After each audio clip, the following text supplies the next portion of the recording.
Hi.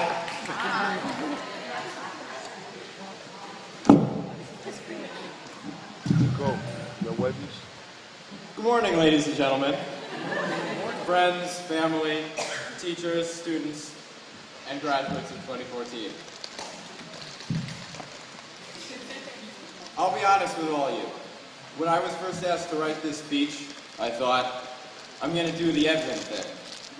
I'm going to mock people, tell jokes, and while it might not have been the nicest speech ever written, it would have ended in a heartfelt and sincere manner. Needless to say, I was asked to redraft that speech. So I sat in the lunchroom that afternoon, and I did something I hadn't done in a long time. Something I felt I'd never really done. I watched the other students play basketball. It's out over there, if anybody wants the image. And while it might not seem like anything worth mentioning, I started to reflect on where the kids of Greenburgh really come from. You know, we all have our pasts. Some of you may feel like you're a slave to your memories. The things you shouldn't have said, the time you didn't go the extra step when you felt you should. Even thoughts of, what do people, really think of me? Really, if you ask them, what would they say? Each of us floats in a sea of our own thoughts. And as I sat there, a dialogue started to form in my mind of what Greenburgh Academy really does for people. One thing I've always liked about this school is its attitude. I'm not sure what the attitude at Greenburgh Academy actually is, but I'm sure it's one we could all stand behind. That was page one. Now, we may not have the best sports teams, or any sports teams. We may not have a cheerleading squad, or a math club, or water fountains. But Greenburgh Academy offers something I would argue few schools have. A sense of comfort, a sense of belonging. Whether you come from a bad neighborhood, or you're struggling with some facet of your identity, or you're just the weird kid that everyone stays away from. Greenburgh, through its diversity, or its staff, or something, somehow creates a community that, while it isn't perfect, no large group of teenagers isn't without its internal struggles, it provides an umbrella for people who would otherwise be labeled outcasts. In some other school would be bullied, or beat up, or just left out of the group in that form of exile that high school kids are really good at. You know, I've always been the weird kid, shy, quiet. I'm sure the people who know me now think that's hilarious. But when I came here, I was much different than I am now. And eventually, a class full of strangers became a group of great friends. I'm looking for them. Those 3 or 4 people. And now at the end of it all, I feel like my time at Greenburgh Academy was well spent. I might not have gotten the best educational experience, but I wouldn't change a thing if I had the chance to. I know this may sound arrogant. In a way, it's impossible for these kind of things not to be. But I feel as if I'm somewhat a redeemer for Greenburgh. Someone born of a system who's been brought up to finally turn around and look at what this whole process really is. I may represent a small fraction of the people at Greenburgh Academy, but I've walked a similar path as any in the past, whole life, or whatever you want to call it. And I want to be there for the person who can't speak at, or even attend these kind of things, or any of the things I've been handed. That's page 2. I consider myself a student at Greenburgh as much as anyone else. At this point,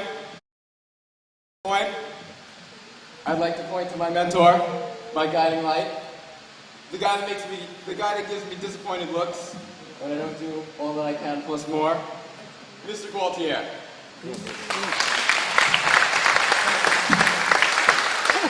Thank you for pushing me into paths I never thought I would travel and making me strive for something more than I currently was. I can only imagine the things you think or say when I leave the room. And to my friends, Taylor, Kevin, Gianna, I didn't write your name, Rayson, but I'll put it in. I hope all of you at least try to make something of your lives after this.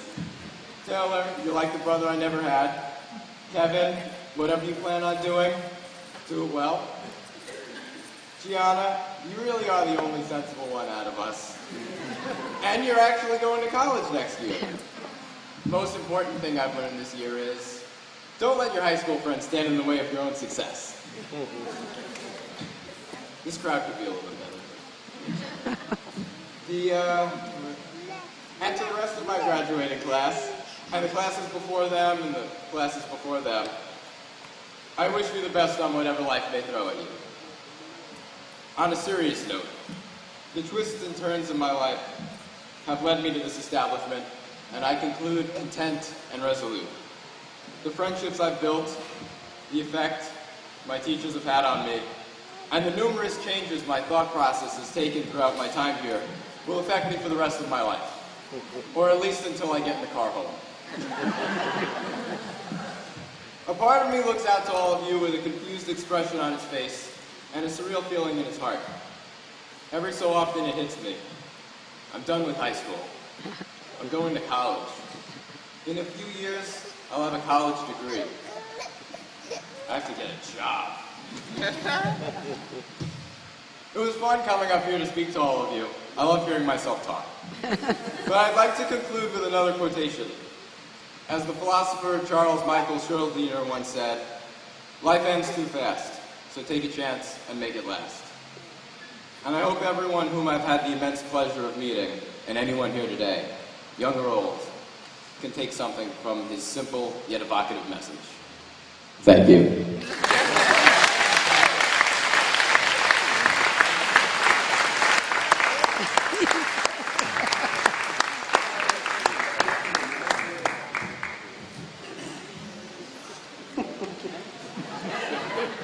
I have to say this just for a moment before we go on.